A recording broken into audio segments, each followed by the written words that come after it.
Hola a todos y bienvenidos a Chorre Aventuras de Blazkowicz. Continuamos con Asesinato de Orient Express.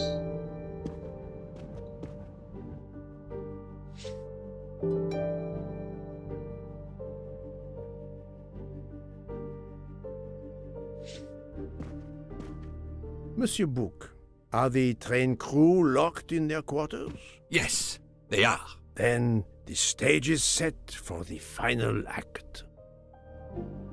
Ladies and gentlemen, I have gathered you together to hear my reconstruction of the murder of Samuel Edward Ratchet, also known as Cassetti. There is not one, but two possible solutions of the crime. I shall put them both before you, and I shall ask Monsieur Book and Dr. Constantine here to judge which solution is the correct one. Two solutions? Mr. Poirot, I am hardly qualified. Nevertheless, your assistance is required. Now, you all know the facts of the case. Ratchet was found stabbed to death this morning. He was last known to be alive at 12:37 a.m. last night, when he spoke to the wagon-lit conductor through the door. His watch was found to be badly dented, and it had stopped at 1:15. Dr. Constantine, who examined the body, puts the time of death as having occurred between midnight and 2 in the morning. At half an hour after midnight, as you all know, the train ran into a snowdrift. After that time, it was impossible for anyone to leave the train. So, here is my first theory.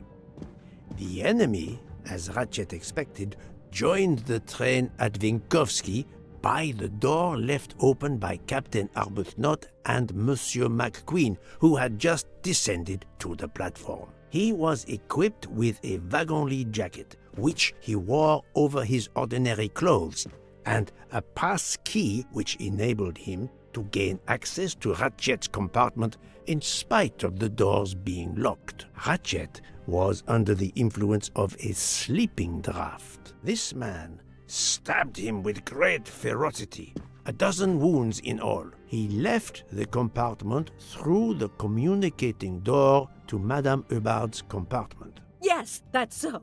Scared me half out of my wits. The murderer thrust the dagger he had used into Mrs. Hubbard's handbag in passing.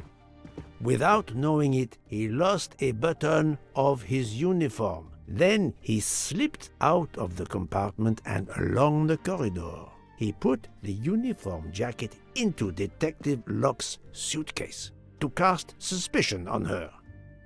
And a few minutes later, dressed in his ordinary clothes, he left the train just before it started off again, using the same means for egress, the door near the dining car.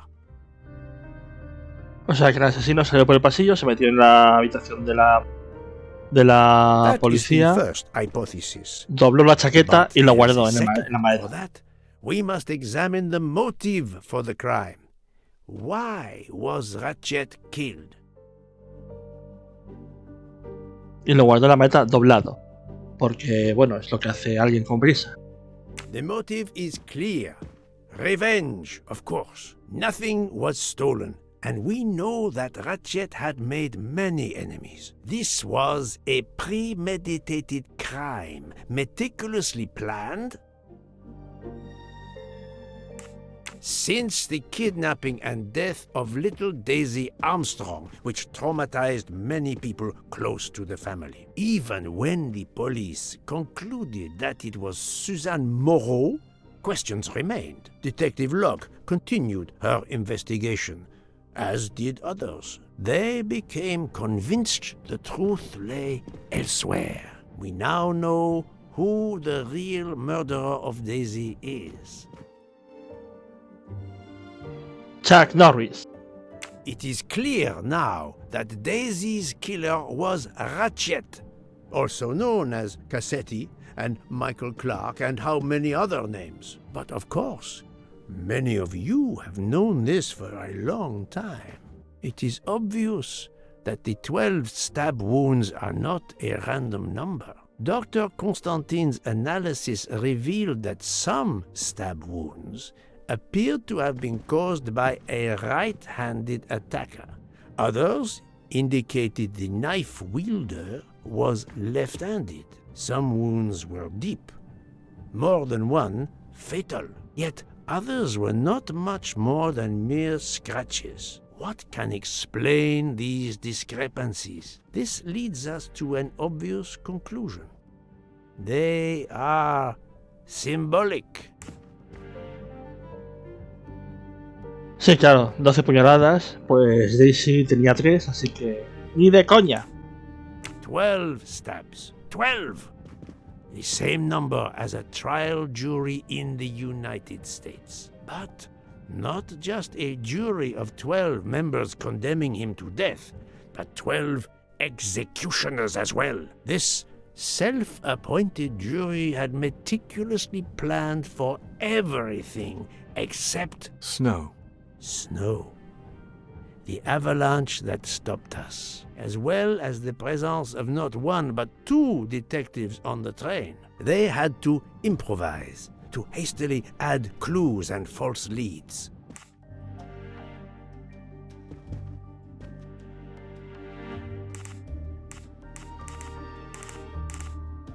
Anda que no hay cosas. The time on Ratchet's broken watch was deliberately set to conceal the true time of the crime. La chaqueta.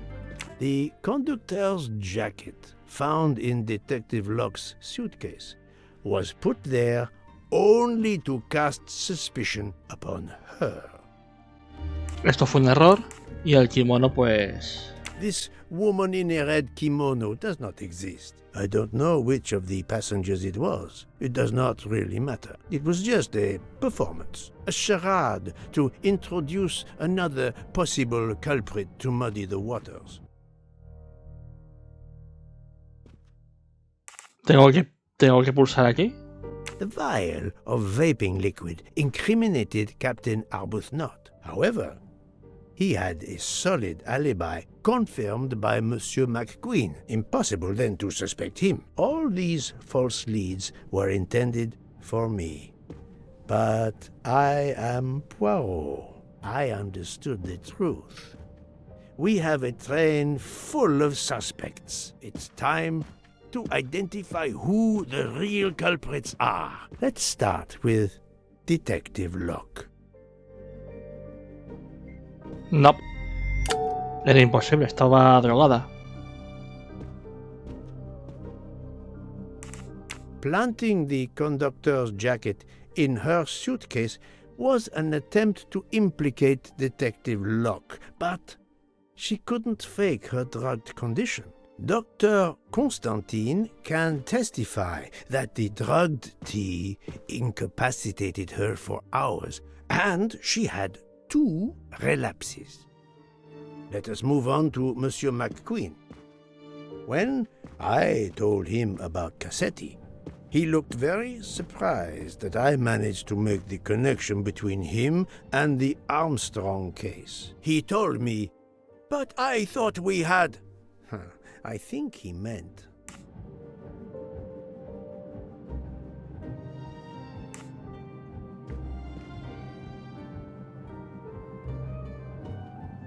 No hay ningún culpable que arrestar. You thought you didn't leave any real clues linking the murder to the Armstrong kidnapping. Moreover, you insisted that Ratchet did not speak French when you knew I had heard a voice calling out in French that was supposed to be Ratchet.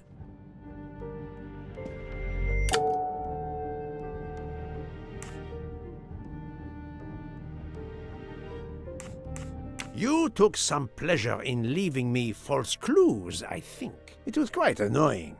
But you told me yourself that your father was the district attorney who handled the Armstrong case. The case haunted my father. At first, he believed Suzanne Moreau had helped her boyfriend, Noah, to kidnap Daisy. even though there were questions that went unanswered, and a young policewoman refused to let it go, continuing to find discrepancies, but never enough to reopen the official investigation. That policewoman sits there. Her name is Joanna Locke. Then tell him.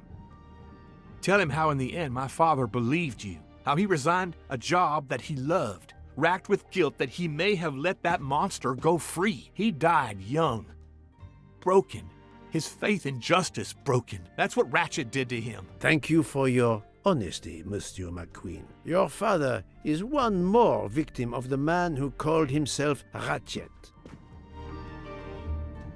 Now, I will turn to Ratchet's valet, Monsieur Masterman.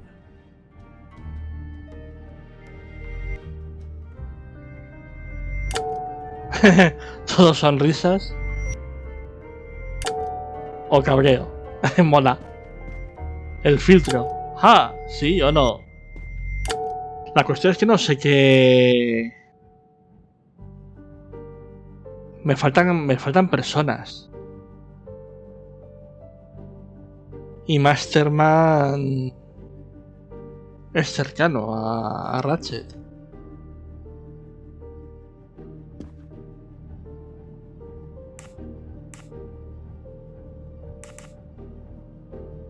¿Esto le inculpa?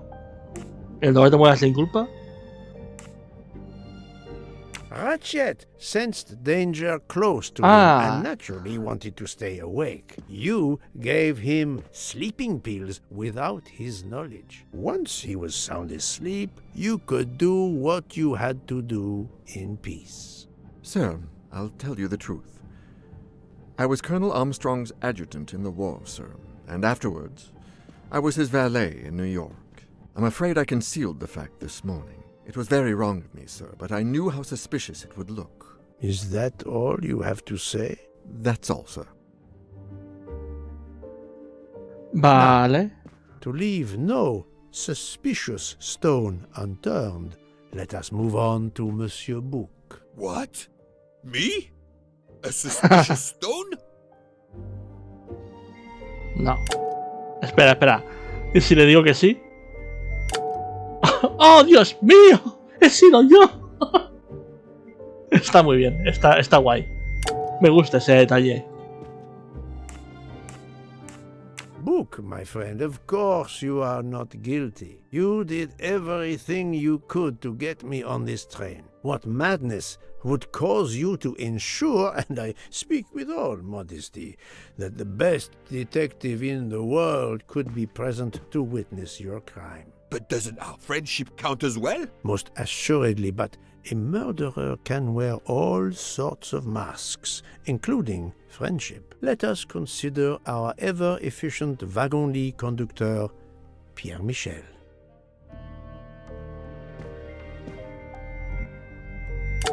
Te engañé. Sé que sí. Hay muchas cosas, o sea... Luego la Sidaló, que es el padre de Moreau. Hay 2 de 3.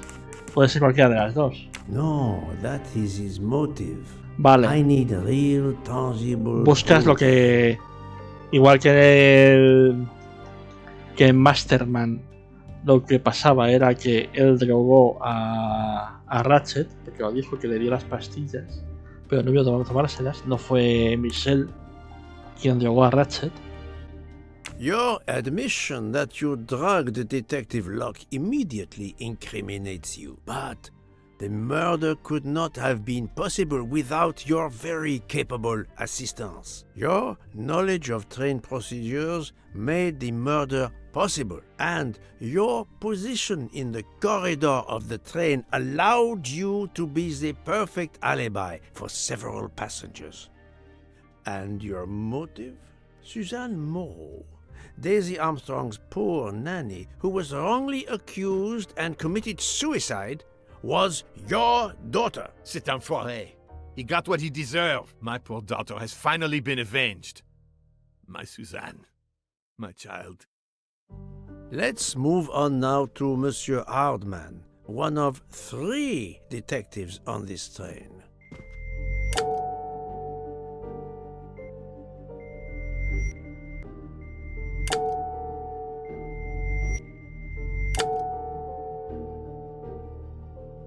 las expresiones faciales. Monsieur Hardman, I think you are a real detective. But you were never hired by Ratchet. Your alibi was that you were watching the corridor to protect Ratchet, which, of course, you never did. You protected Pierre Michel. However, we just saw that his alibi doesn't hold up, so neither does yours. I don't know about the conductor. Being Suzanne's fiancé, you had a substantial motive to punish Ratchet. You used your detective skills, just as Detective Locke did, to hunt him down and finally avenge the death of your beloved. That's right, Mr. Poirot. I do have some detective skills. I never doubted it. Now, Fraulein Schmidt, the lady's maid with the soul of a cook.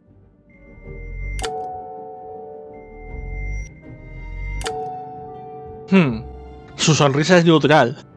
Esta es su cara de felicidad. Mira su cara de felicidad. Extrema. Es una cara de felicidad extrema.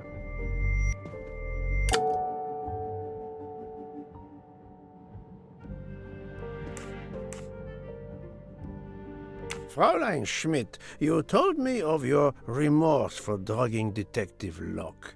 I believe you are sincere. However, as the cook of the Armstrong family, you experienced the drama from within.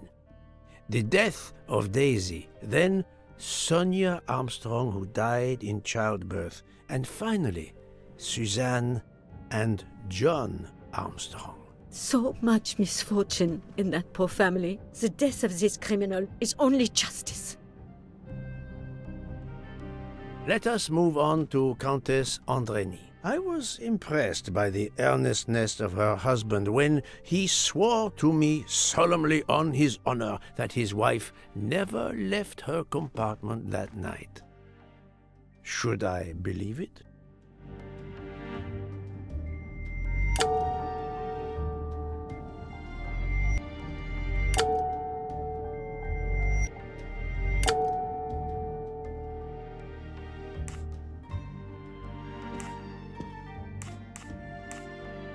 Countess Andreny, being Sonia Armstrong's sister, complicado. you had every reason in the world to want to avenge her.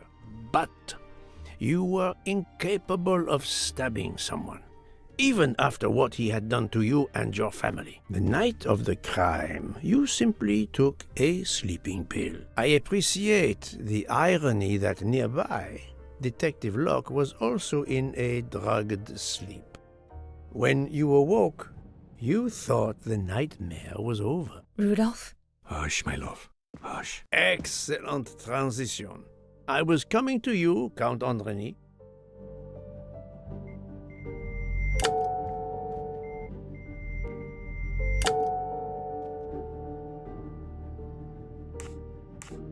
No le gustaba su cara. Por eso la ha apuñado Poirot. 12 people, a jury. This was very important to all of you. If Countess Andreny did not stab Ratchet, someone had to take her place. And you, Count, the beloved husband. I've seen how fiercely you love and protect your wife. Enough! I would do anything for Helena. Anything. Even that. Yes, even that. Let's move on to Monsieur Foscarelli.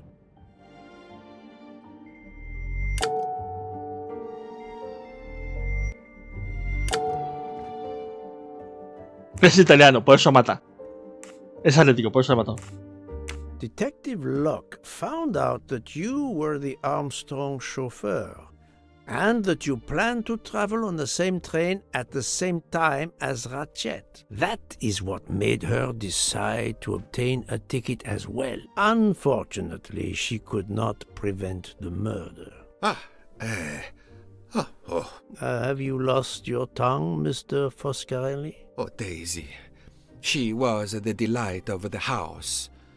Tonio, she called me. And she she would sit in the car and pretend to drive me. And you, Mademoiselle Olson, a champion for the immigrants, a worthy calling.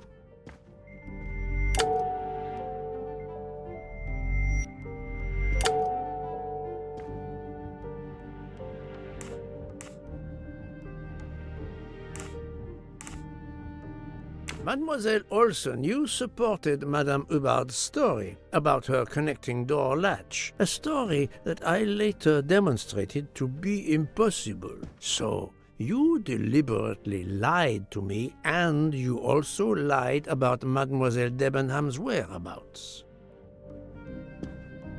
Enough! I can't take this anymore! I know what you want from me, Mr. Poirot. Very well. Here it is. She was my little Daisy, my angel, so patient. When I patched a scrape or took her temperature, that was my job. But she was so much more to me. She was a shining light in an ever-darkening world. I've tried to honor her by caring for children who have lost everything. Thank you, Mademoiselle Olson. You too shed light on your part in this mystery. You were Daisy Armstrong's nurse. I will ask you no more questions. It is enough that you have admitted what I know to be the truth, and I understand. Let's move on. Dr. Constantine. You suspect me? I know none of these people. I didn't know Ratchet either, and I've taken a solemn oath to help people, not murder them.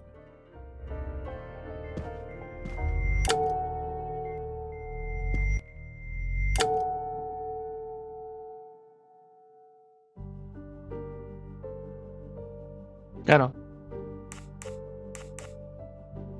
You are one of the few people in this room not to have any connection with the Armstrong case. Moreover, your alibi is confirmed by Monsieur Bouc, whom I would trust with my life. That is very kindly said, my friend. We now come to Mademoiselle Debenham and Captain Arbuthnot, whose relationship was not in doubt from the moment I inspected your room at the hotel. You have a bloody nerve.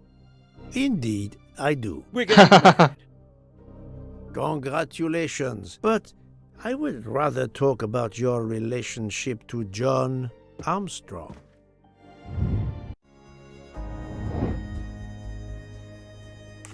Pues son soldados, obviamente. Es su amante, sí, le veo. I'm right again. That happens to me a lot. Es su amante bandido. Captain Arbuthnot, you served in the army with John Armstrong. What I don't understand is why a man your age is still a captain. One might expect you to be a colonel as well. Ever fought in a war, Poirot? It was war that first brought me to England. Then you know what it's like. There's a shattering sound, and death, and mistakes, acting on intelligence that proved to be wrong. I sent a patrol to their death.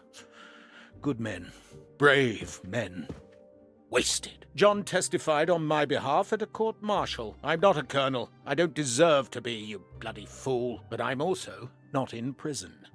John remained my best friend until... There, you have my story. Understand now? Archie, calm down, please. You're right, Mary. What you see in me, I don't understand. Oh, Archie, I see in you what John saw. Miss Debenham, I'm sorry. My turn, is it? I'm afraid so. And you have caused me quite a puzzlement. Your connection with the Armstrong family was not obvious. Then I remembered the job you currently hold.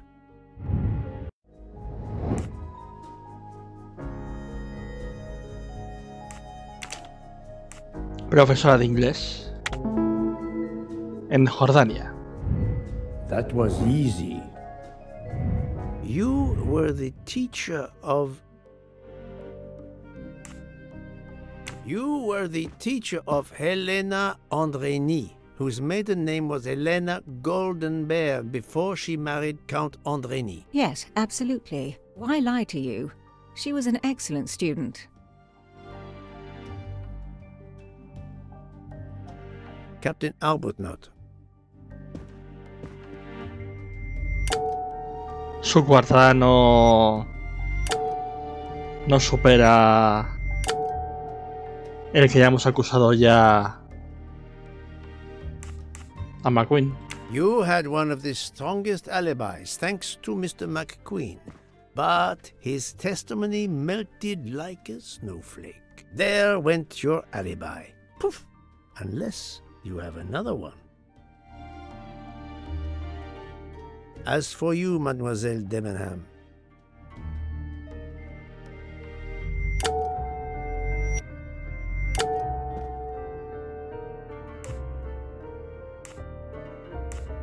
Mademoiselle Olsen was the only one who could confirm your alibi. I think you know where you stand. Very good, Mr. Poirot.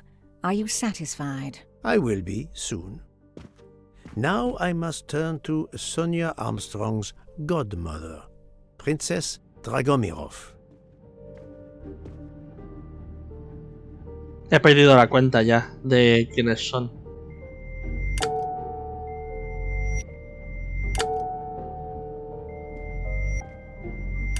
Me mira feo si diga sí o no.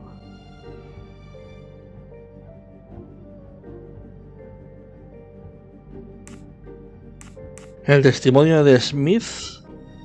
¿O qué es zurda? Bueno, el testimonio de Smith es su coartada. Y que es zurda, pues. Es la única zurda. Princess Dragomirov, you weren't on my list of suspects at the start, given your social position. I left my social position in a cold country. Do you object to being addressed as Princess? I deny people the opportunity. It makes a good story to tell their friends. It also guarantees a good table in the best restaurants. Princess, there is also, forgive me, your extreme physical fragility. It does not stop me when I must be strong. Indeed. Of more importance, though, is the fact that you're the only left-handed person on the train. And the single blow to Ratchet from a left-handed person was very, forgive me, weak. Finally, I'm afraid I know the alibi that you shared with Fraulein Schmidt is false. You have been very thorough, sir. I hope you will permit me to say we are much alike. I am honored. Now it is time to end with Mrs. Hubbard, or should I say... Sí, Sonia Armstrong, claro. Linda Arden. If Princess Dragomirov hadn't told me about her relationship with this famous actress, I might not have made the connection. But you are a great actress, madame. Your performance as a flighty, self-involved woman was superb. I never would have guessed something entirely different. As for what ties you to the Armstrong family, it is obvious.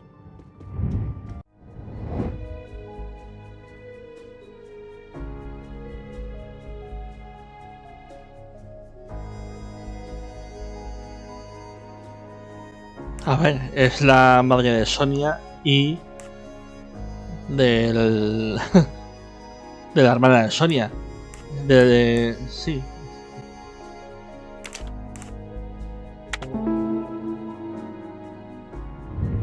Et voilà. Mrs. Hubbard, you are the mother of Sonia Armstrong and Mrs. Andrény. Que no es Hubbard.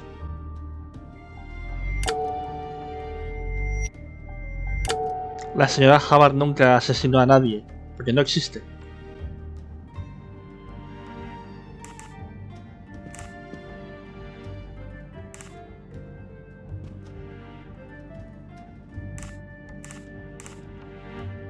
The fact that Madame Hubbard is actually Linda Arden, Sonia's mother, and a gifted actress of stage and screen, a woman who could teach her fellow conspirators how to play their roles, makes her one of the best placed to organize the murder, no, the execution of Ratchet. But I need material proof. Madame Hubbard, you really are a remarkable actress. You put so much effort into your character and into staging the murder. I saw it as a perfect mosaic, each person playing his or her allotted part, so carefully arranged that if suspicion should fall on any one person, the evidence of one or more of the others would clear the accused person and confuse the issue. Everything was meticulously planned. But you hadn't expected that Detective Locke and I would be on this train, and the avalanche would block it on the night of the murder. You had to improvise. But again, improvisation would be another of your skills as an actress. So you came up with the story that the latch on the door that communicated with Ratchet's compartment was hidden by the handbag. I always fancied myself in comedy parts. That slip about the sponge bag was silly. Shows you should always rehearse properly. You know all about it, Mr. Poirot. You're a very wonderful man, but even you can't quite imagine what it was like. That awful day. I was just crazy with grief. So were the servants. We decided then and there that the sentence of death that Ratchet had escaped had got to be carried out. There were 12 of us, or rather 11. Suzanne's father was over in France, of course. First we thought we'd draw lots as to who should do it, but in the end we decided on this way. It was the driver, Antonio, who suggested it. Mary worked out all the details later with Hector McQueen. It took a long time to perfect our plan. We first had to track Ratchet down. Hardman managed that in the end. Then we had to try and get Edward and Hector into his employment. Well, we managed that. Then we had a consultation with Suzanne's father. Captain Arbuthnot was very keen on having 12 of us. He seemed to think it made it more orderly. He didn't like the stabbing idea much, but he agreed that it did solve most of our difficulties. Well, Suzanne's father was willing.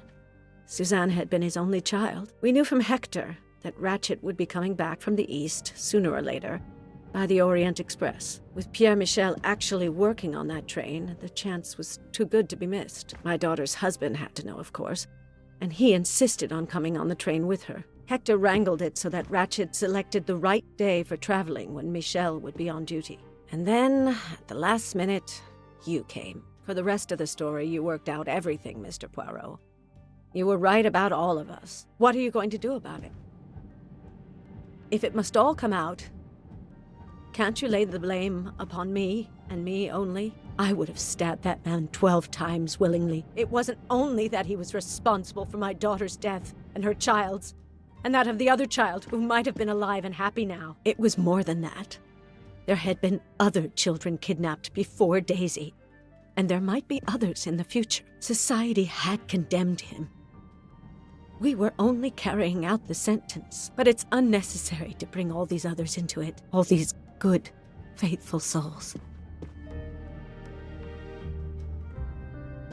You are a director of the company, Monsieur Bouc. What do you say?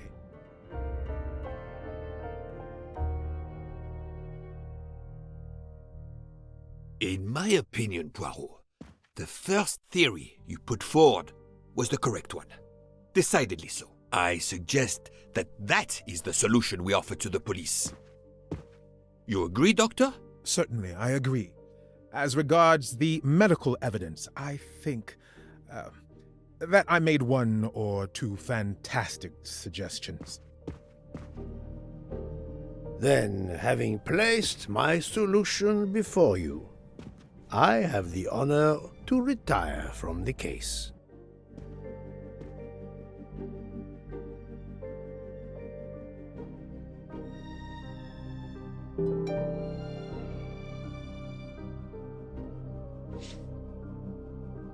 Y esto es así.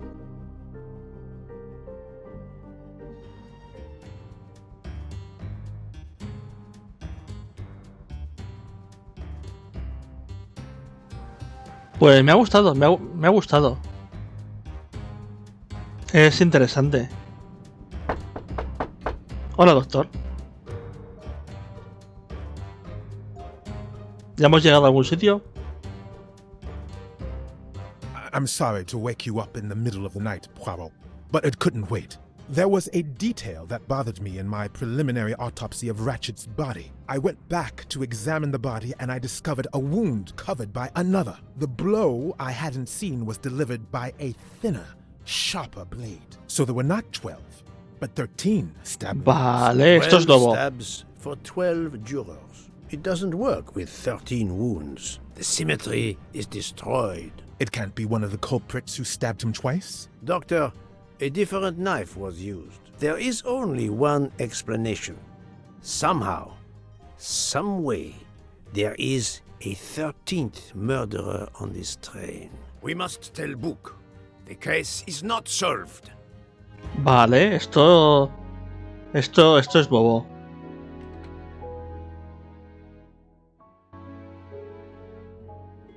Es decir, la historia de Orient Express llega hasta los títulos de crédito. Esto es un añadido. Y me mola. Es decir, el juego está guay, pero esto me ha dejado el culo torcido. Muy bien, pues esto ha sido todo en las chorriaventuras de Black Cloth en el asesinato del Orient Express. Hasta la próxima. Adiós.